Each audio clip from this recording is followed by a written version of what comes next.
Hey guys, thanks for watching Comedy Matters TV. To check out some of our other videos, click on the boxes on either side of me. And don't forget to like, comment, and subscribe. Not just for me, but for my parents.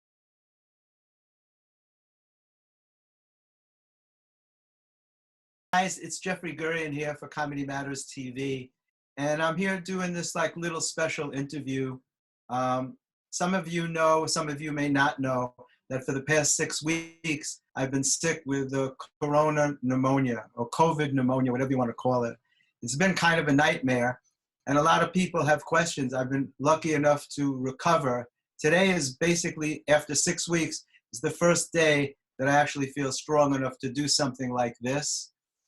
And I'm on with my very dear friend, Lauren Francesca, YouTube star, extraordinaire, comedian, actress. She does it all. But worried about you, Jeffrey. Was very worried about you.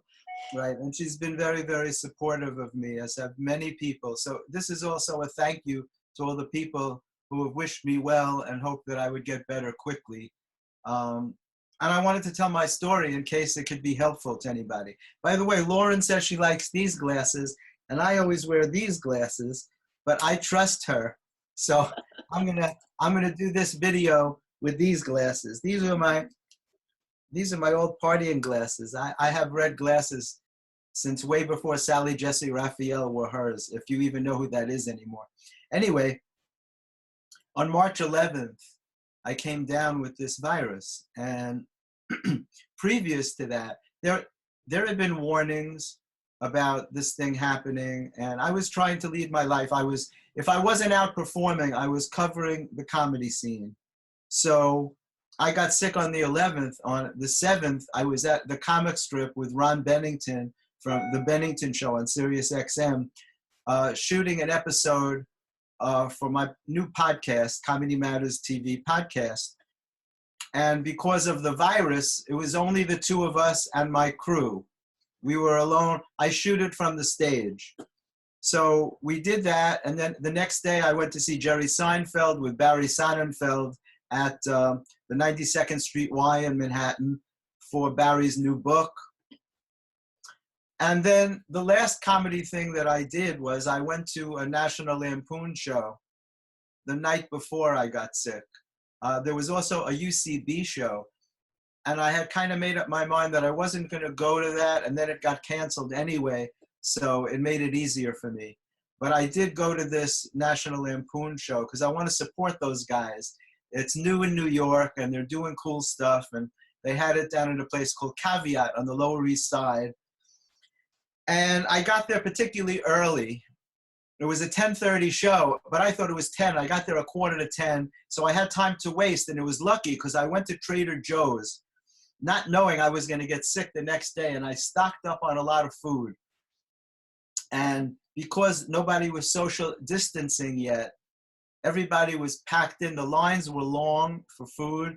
People were right on top of each other, and we had to wait a long time to check out. So I don't know where I caught this thing.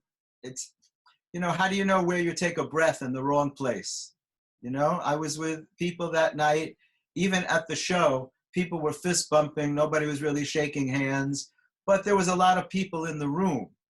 And again, all you need to do is walk past somebody that has this thing and you can breathe it in, which is why I'm still scared today to even go out after 6 weeks. So the next day I start sneezing and coughing, like a dry cough. And I'm thinking to myself, yeah, I caught a cold. I didn't think about the virus right away. And on the third day, it was Friday the 13th, I started feeling a tickle in my throat. And when I catch a cold, I get a sore throat. So I always keep Z-Pak in the house because it's the one antibiotic that I'm not allergic to. And when I start on that right away, it saves me from having a very bad sore throat.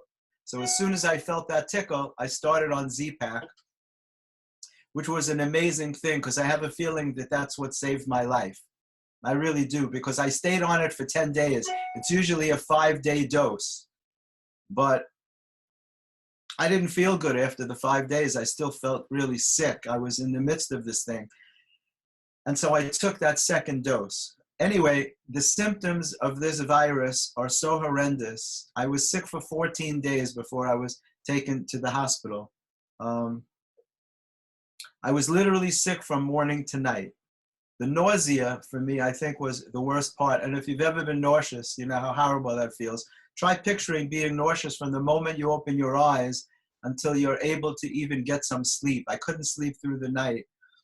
I had Dramamine, which usually works for me when I'm nauseous. It didn't do anything at all. It was just so horrible. And my head was really hot in terms of fever. I didn't know how much of a fever I had because I had some stupid thermometer, like from the 1800s. It was probably the first one in America. It was glass with mercury. You had to shake it down like they did in 1810. So I couldn't take my temperature. So I had a guess, and I was getting these night sweats. Usually when you have fever, you get these night sweats, and then the fever breaks. But with this virus, you get night sweats, and the fever comes right back again. It wasn't until I got to the hospital that I found out I had 102.4. And so I endured this. I don't know how I did this, but I endured it for 14 days. I tried watching TV. I couldn't concentrate on anything. I was staying up almost all night. I was watching the Smithsonian channel about ancient Egypt and stuff, which I love, trying to occupy myself, but dragging myself from room to room. Literally dragging myself. I had no energy. About the fourth day, I thought maybe a shower would help. I jumped in the shower. Usually it makes me feel good. It did nothing. I felt much worse afterwards. I was just all wet, that's all. And so, again, I don't know how I did it for 14 days. I had full body chills. My body was literally shaking so hard. It happened to me when I was in the hospital too. They had to cover me with 4 blankets just for my body to warm up a little bit. And it's weird because at the same time I had this fever, they also had to put ice packs on me. They put ice packs on my head, under my arms, on my legs to bring down the fever. But the night of March 25th, I hate to even say this, it really bothers me to say it, but I felt suicidal. I was so sick. I didn't know what to do. And I was really distraught, and I just prayed for the strength to get through the night because I didn't want to go to the hospital in the middle of the night because that to me, it's scary enough to go to the hospital. And I've been to the hospital before. When I had a heart attack, I had to go to the hospital in an ambulance.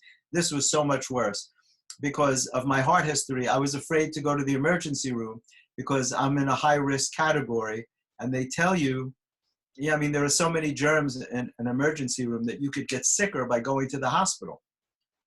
So I waited the 14 days, but I couldn't go anymore.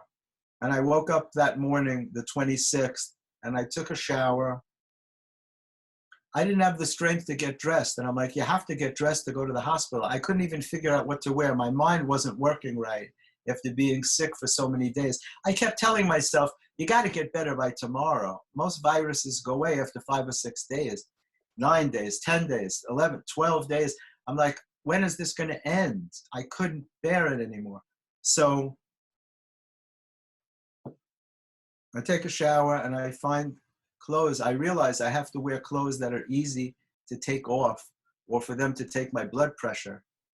So I put on some track pants that were loose and sneakers and a t-shirt and a hoodie and a sport jacket like this so I could carry my wallet and my ID and stuff that I needed in my pockets.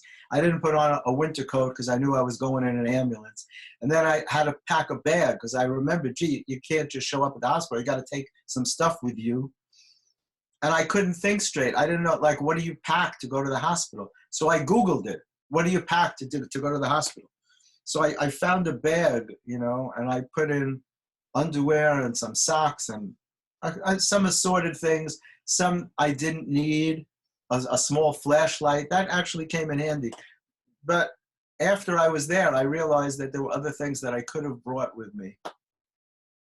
Like what? What are some things you would have brought? You know what? It's so funny that as you're asking me that now, I would have brought my medications that I was taking because it took them hours to get me my medication. I actually didn't get them till the next day, and I was nervous about not taking my heart medication. And if I had had it with me, you're not supposed to, I found it afterwards, you're not supposed to bring your own medicines from home because they have a pharmacy in the hospital. But I was really nervous that I wasn't getting that. And I asked to see a cardiologist, and there was no cardiologist available. They only sent me a pulmonary specialist because they felt that that was more appropriate for me. The ambulance came, they strapped me in, they took me in the freight elevator, and they got me down through my lobby, which is so weird, being wheeled out of your building on a stretcher. The whole thing is surreal. It's like a very weird movie. You don't picture that happening to yourself, you know? You don't even picture yourself catching a virus like this. You read about it, you think it's going to be other people, and it's shocking when it's you, you know? Which is why everyone has to be really careful with this. You can't play with this. It's very, very dangerous. Very, very dangerous. So I asked them to take me to a different hospital where my cardiologist was, and they said they couldn't. They had to take me to the nearest hospital. I said it was too far. They were taking me to NYU Langone, which turned out to be a blessing. I actually had taught at NYU for 12 years, so I felt connected to the place. And they brought me to the ER, and they found a cubicle for me, and I laid there for hours, for several hours. I don't even remember how long because you're not thinking straight. You don't know, like time is really weird when you're there. They put me next to a woman who was screaming, literally screaming. Every time she exhaled with a scream. And it was driving me crazy until I realized how scared she must have been. You know, then I felt bad for her. So they came and they tried to start an IV in my wrist and all, and I was begging for something to take away the nausea.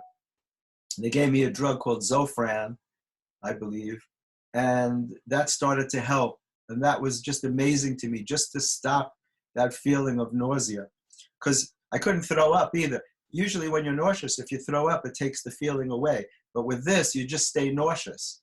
There was no, it wasn't letting me throw up. So finally, they came and they did a chest x-ray of me in the bed. And then someone came and they did an ultrasound of my lungs.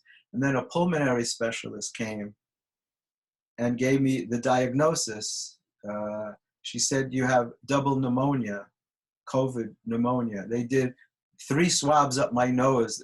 They go so far, you know, they do a lot of things that are uncomfortable, but for this, they actually apologized. Like, this is going to be uncomfortable. I'm like, listen, everything's uncomfortable. Just do it. It's okay, you know? And they stick this thing way up your nose. And 3 different times. They actually said they were going to do it again, and I think they forgot the 4th time. And I didn't remind them because I was thinking, should I remind her that said she was going to do it again? But I'm like, no, don't do it. So I was my best advocate. And I had to advocate for myself a lot, because when you're laying there for hours, people are so busy that no one is coming in to pay attention to you. They give you a button to ring if you need a nurse, but mine, it always happens, mine wasn't working. And I had to yell out to people to come in, you know, who were just passing by and saying, can you please get me the nurse? Because I needed things, you know? And they were actually debating whether to send me home or not. And I said, please don't send me home. I'm too sick. I can't do it anymore. But I think when they saw that I had double pneumonia, they decided to keep me. And then at some point they said, we have a room for you. We're going to take you to a room. And I was like, oh, thank God. They wheeled me what felt like forever. And they took me to this beautiful room. And if I wasn't so sick, I could have really appreciated this room. It had huge glass windows overlooking the East River. You could see boats, and it was really just beautiful. And a TV that took up the entire wall. It must have been 6 or 7 feet wide, maybe more. And it was a master TV that would control the lights in the room, the shades. You could order your meals on that. You actually had to order your meals on it, and you could watch movies on it as well. But no one could figure out how to use it. It was very complicated. And a nice nurse came in and helped me because I needed some food. I was so hungry. And I had missed lunch because it was a weird time, and she managed to get me lunch, and she ordered stuff. You could order your meals in advance for the next day on it. And so I stayed in that room for the first 2.5 days. The second day, they took me off oxygen to see how I would do on my own. And my oxygen levels stayed at 95 to 96%, which they said was amazing. So they took me off the cannula. I didn't have to have that in my nose anymore. I was attached to all kinds of equipment. They were monitoring my heart and all my vital signs. And my blood pressure had dropped very low. Like I said, at one point, my diastolic, it's supposed to be 120/80 is normal. My 80 had dropped to 42. So they were really concerned about that. So then it started coming up, which was great. And then around the second day, they got my fever to go down, which was also amazing. And I was able to eat better. And the food, by the way, was fantastic. I couldn't believe it. Hospital food, you expect to be horrible. But the food was great. And so they told me the next day that they were probably going to move me. And I was kind of upset because I was just starting to feel a little more comfortable. And I didn't want to be moved, but you can't argue. They said they needed the room for sicker people. And I understood what that was like. I understood what it's like to be really, really sick. It's hard to picture it, but I was so weak and so sick. So the next day they said, yeah, we're moving you. And they transported me. I had to get on another stretcher. And again, luckily I was able to walk myself and get on this stretcher. They wheeled me to a different building. I was in the Kimmel building. By the way, Jimmy was not there. I looked all over for him. I threw his name around, not there. That's the only joke that I told during this whole thing. They took me to this other building, and I was hoping for a private room again, but I heard them say, as I got there, they left me in the hall for a while. The guy who was transporting me said, we have to find a nurse for you. I said, okay. So they left me lined up in the hall. And then I heard somebody say, oh, he's in bed 4. So I'm like, bed 4? So I realized I was not going to be in my own room. I was the first one to be in this room. They wheeled me in and they put me near the window where I had a nice view of another building. No more East River. I had a nice view of the man in the bed across from me, so, which I could have done without. So an hour or so later, they wheeled somebody else in, and it was very sad. It was an old Chinese man who didn't speak English, and he was choking so bad, he was literally strangling on his own saliva and coughing like I never heard before. I was concerned for him, and I was concerned for me because I was right next to him, and they were saying you have to stay apart, and he's choking and coughing into the air.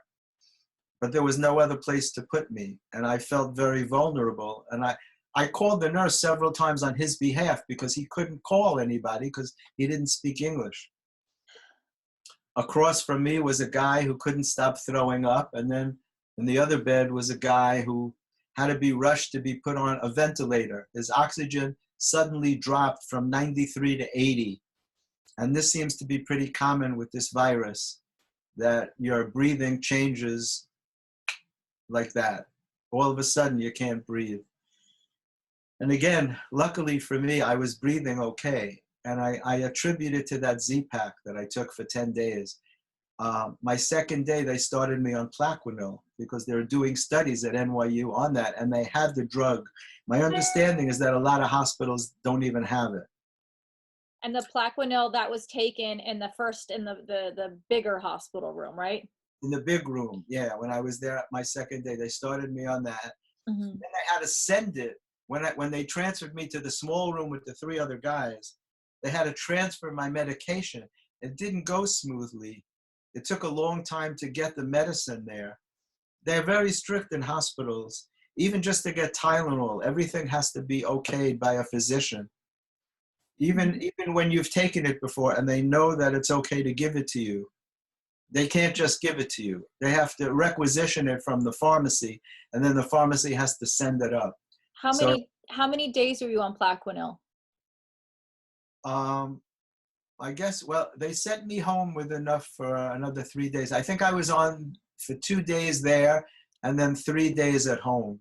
The first day on Plaquenil, they gave me 400 milligrams in the morning and 400 milligrams in the evening, which is double the dose, because most of the pills are 200 milligrams, and you take one in the morning and one at night. But that first day, they doubled me up on the dose. They didn't give me more Z-Pak because I had been on it for 10 days, and they gave me zinc, like 50 milligrams of zinc. Zinc is supposed to be very effective, and I had read that before I got sick. I went out, luckily I bought zinc lozenges, and I had them in the house, and I was sucking on them when I thought I might have this virus. So after I was in that horrible room, 4 guys who were sick sharing a tiny bathroom. It was horrible, absolutely horrible. When they said they were sending me home the next day, at first I was nervous about it, and then I couldn't wait to leave. So they said they wanted to try to get me out by noon. But by 2 o'clock, nobody had come yet. They brought me lunch, and I said, aren't I leaving? And they said, yeah, we're trying to arrange to get a car for you. Because I said, are you sending me home in an ambulance? And they're like, well, we're trying to get one. So I'm thinking, well, how else are they going to send me if I don't go in an ambulance? Am I going to wait for an Uber? But around 3:20, an ambulance crew showed up. I could have hugged these guys, but I couldn't. You couldn't get that close. They came in, everybody's all gowned and masked. It's like a movie. It's like a science fiction movie. The nurses would come and talk to me, and you know, they knew my background, and they would just open up. And I said, this is so weird, right? It's like a science fiction movie. They couldn't process it. Nobody could really process it. It was overwhelming to everybody. But the staff was so amazing. They worked so hard, and they put their lives on the line. I can't express my gratitude enough for every single person who was there. But there was a time when I needed Tylenol so bad, my head was killing me. They requisitioned the Tylenol. A nurse came and said, your Tylenol is here. It's at the door. And the door was maybe 15 feet from my bed. And it took another more than 2 hours until I got the pills. That's how busy they were. I finally said to the nurse, can't you just please just bring them to me? Because I'm not allowed out in the hall. You can't just walk out and get stuff, you know? So the ambulance came. A nurse was kind enough to go and get me my Plaquenil and zinc from the pharmacy, because the ambulance guy said they can't make another stop. And they wrapped me in sheets. They wrapped me like a mummy. I couldn't move my arms. They kept my arms inside. Like if you had to scratch your nose, I couldn't get my arms out to do that. They wrapped me so, and they put a double mask on me. And they covered my face. And I'm like, could you just uncover my face? I don't want people to think I passed away. You know, you have to wheel me back into my building, right? So they uncovered my face, and there was no traffic because people were not out in the street. So I got home quickly. I had called my doorman to tell him to get my keys ready because I didn't have my keys with me. That's another thing I would have taken. I didn't want to take a lot of stuff with me. You know, again, as I was preparing, my mind was not functioning right. I was so nervous to go to the hospital. It's earth-shaking to have to call an ambulance for yourself. To say, I need to be taken to the hospital in an ambulance. It's for me anyway, it's a really scary thing to do. So they brought me home. They brought me up to my apartment. They carried my bags in. When they came in and they saw all the pictures of the comedians on the wall, they actually stayed and hung out for about 20 minutes, asking me about each person and telling stories until I felt too weak to go on. And I'm telling you, where I left the bags when I came in, they're still in that position. I haven't moved them. And it's already like 10 days or more. I just put stuff down and I said a prayer of gratitude for being home. And I'm just trying, it's like one day flows into the next. Today, after 6 weeks, is the first day that I feel strong enough to do this. I couldn't even talk on the phone. So many people sent me messages of support. The comedy community has been amazing. Corinne Fisher and Harrison Greenbaum organized a whole bunch of comedians who made a special video for me. And I got amazing messages from people like Jim Norton and Bill Burr and Ron Bennington and Nick Kroll and John Mulaney. They all sent me messages. Gad Elmaleh called me, you know, the French Jerry Seinfeld, they call him.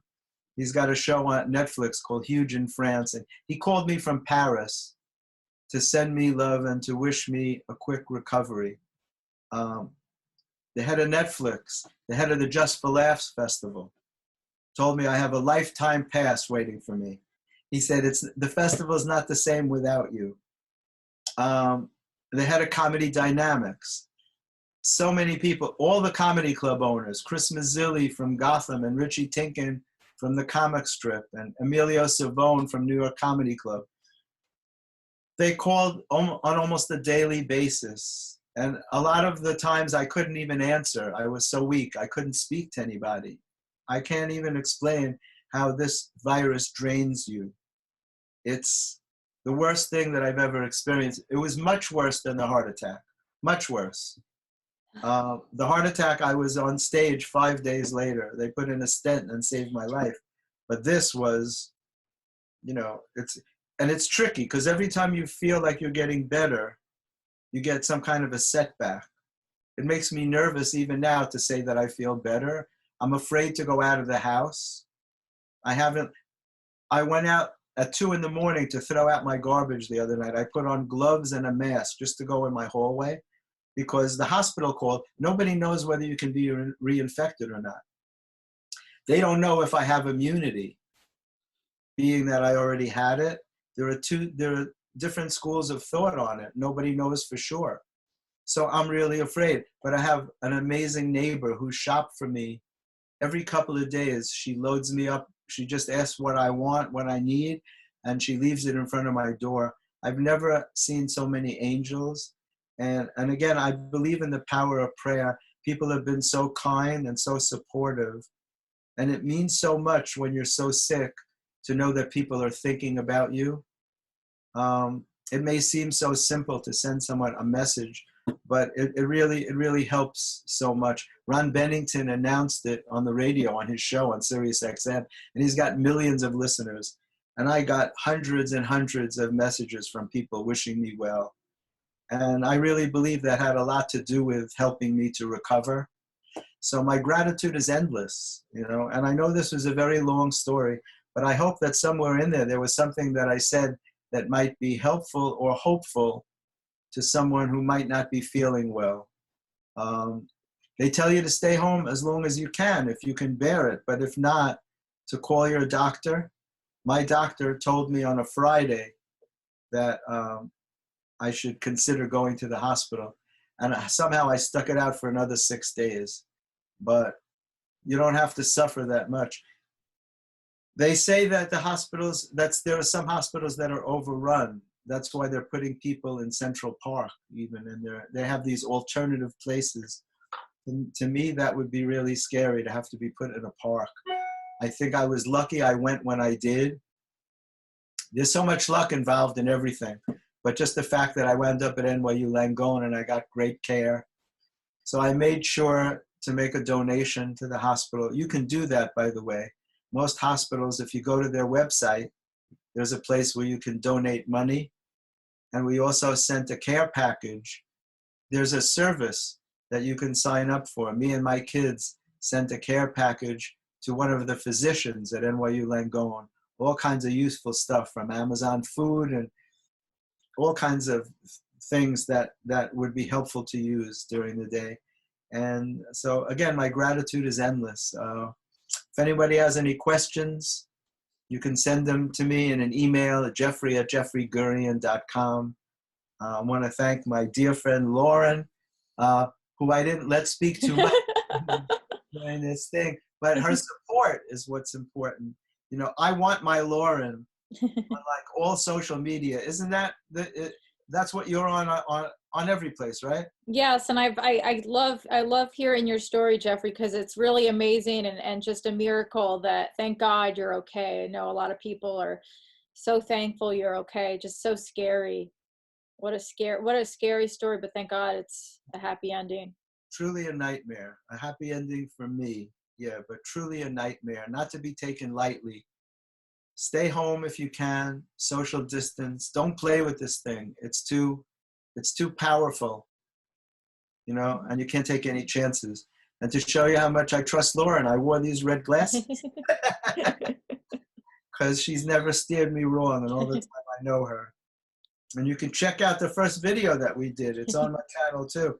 The Besame Mucho, the hottest girl in the world, voted by the United Nations as the hottest girl in the world. Jeffrey, before you wrap this up, can you just share what you're eating and drinking, supplements, anything that you might be in? And Jeffrey, if you guys talk to your doctors before you do any of these tips that he's said.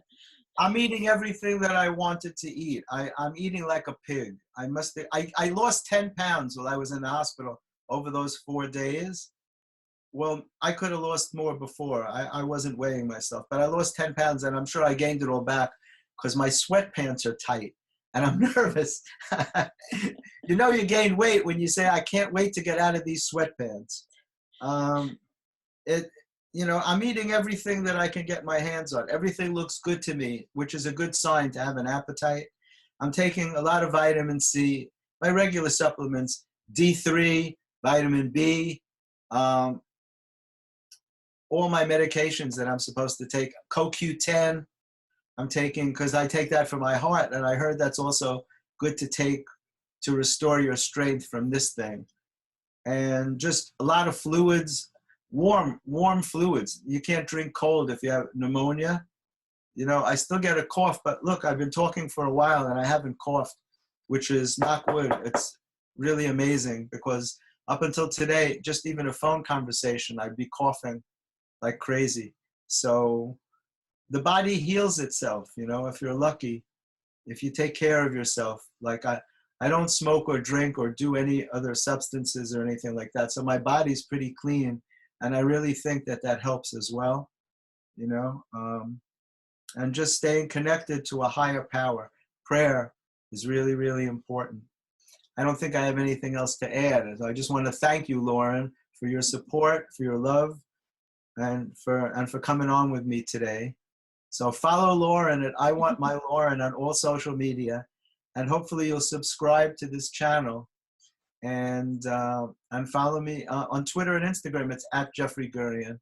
So I guess that's it. You have anything to add? I would just say if anyone has any more questions or wants to know things or wants a follow-up video, leave it in the comments below. Absolutely. Thanks so much. Love you. Love you too, Jeffrey. Bye-bye. Bye.